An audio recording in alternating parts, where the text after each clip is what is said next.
विंध्या पर्वतों के पास एक दूसरे से दूर थोड़े गांव रहते थे।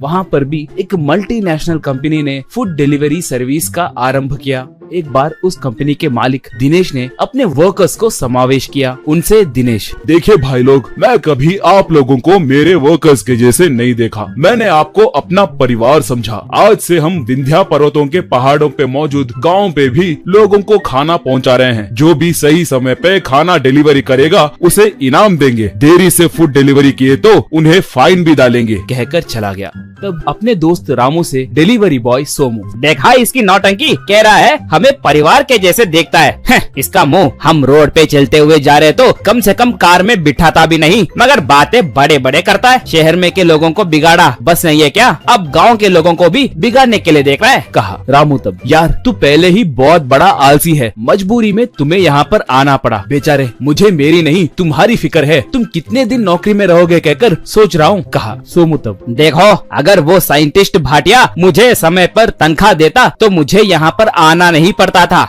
मगर मजबूरी है। मेरी गर्लफ्रेंड को एक ही जगह काम छोड़े बिना नौकरी करूंगा कहकर मैंने वादा किया था। वैसे 2.5 साल बीत गए और 6 महीने बीत गए तो मुझे इसकी जरूरत नहीं पड़ेगी। वैसे इस गांव में कौन फूड ऑर्डर करेगा भाई, हम बिंदास रह सकते हैं, कहा। रामू तब, क्यों राजा बाबू, तुम गाँव को कम आंक रहे हो क्या? यहाँ पर भी सब अपडेट हो गए हैं, यहाँ पर भी कोई खाना नहीं बना रहा है। एक बात जानते हो, यहाँ से हमारे कंपनी को गाँव वाले ईमेल, खत और फोन कर करके यहाँ आने के लिए बहुत सताए। इसी वजह से हमारे बॉस ने फ्रेंचाइजी सर्विस यहाँ पर शुरू किया। अब तैयार रहो, कहा।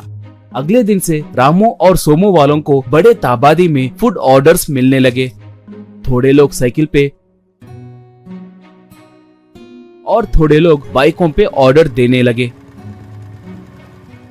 सोमू के पास बाइक न रहने के वजह से अपने आलसीपन के चलते सोमू को साइकिल पे जाना पसंद नहीं था और वो थोड़े पार्सल लेना ही बंद कर दिया। थोड़े दिनों के बाद ये बात पता चल के उसे उसके बॉस ने बहुत डांटा, उसे नौकरी से निकाल देगा कहकर वार्निंग दिया।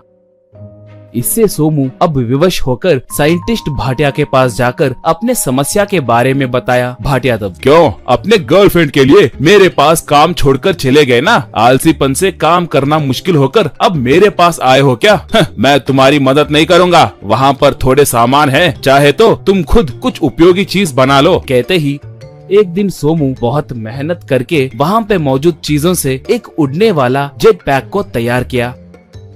बाद में बाहर आकर उस पे बैठकर एक ट्रायल भी मारा, वो कामयाब हुआ।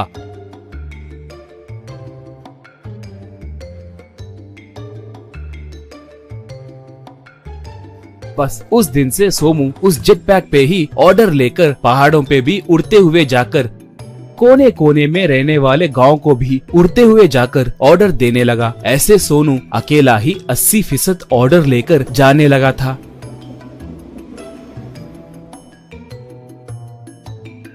और लोगों को भी जेट पैक में एक इंसान आकर ऑर्डर डिलीवरी करना कुछ अलग रहने के कारण उस जेट पैक में आने वाले इंसान से ही ऑर्डर भेजना है कहकर, चाहे तो ज्यादा पैसे देंगे कहकर लोग बोलने लगे।